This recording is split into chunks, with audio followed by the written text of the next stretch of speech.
Now you can start coming up here. Otherwise, repatriation will be under discussion for long period, and because this is the third dialogue we are having now, and I am privy to all these dialogues, and nothing came out of these dialogues. Every time we are always moving around these rights issues, and rights issues. Otherwise, if rights issues are not addressed properly, or at least there is no backup in the bottlenecks of the rights issue, it will never be solved, and repatriation will never happen. So to start the repatriation, Myanmar need to address the rights issue as well as the other issues they are working on. But so far we haven't seen any development in the rights issue. That is from my side, and now I would like to hand over.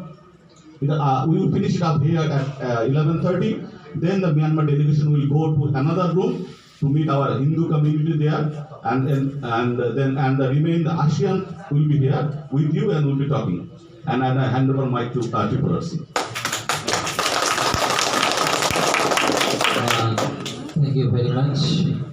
We are just at the ending point of the second day's discussion. I'll not go elaborately to the sum up which our Honorable Director has discussed, because if I discuss the same thing, it will be a redundance and killing of time. But what we can see that this is we have attempted 2 times for the repatriation, but we failed to do it, and you know better why it is failed. And we don't want to take any sort of step or action to become failed, because in future, if we are to take any sort of step, we must be successful with your help. And today's these 2 days discussion, according to the feelings of the Rohingya community, so far we have seen there is no sort of visible improvement.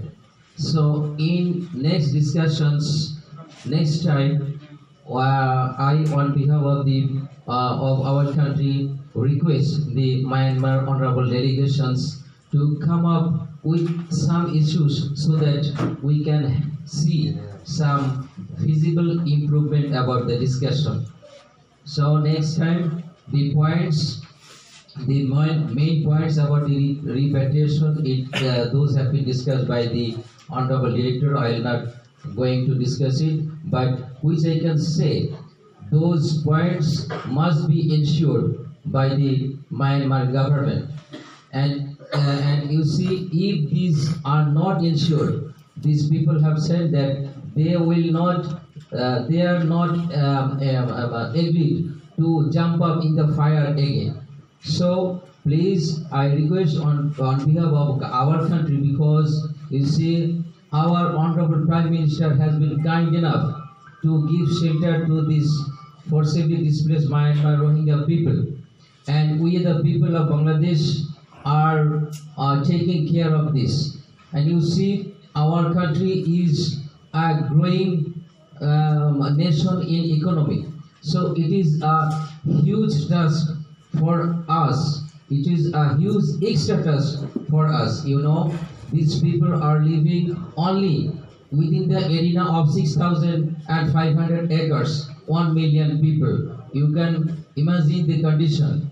And you, the Myanmar people, you have the whole country, we have the area 5 times area from our country, but your population is, I think, 1/3 of our population.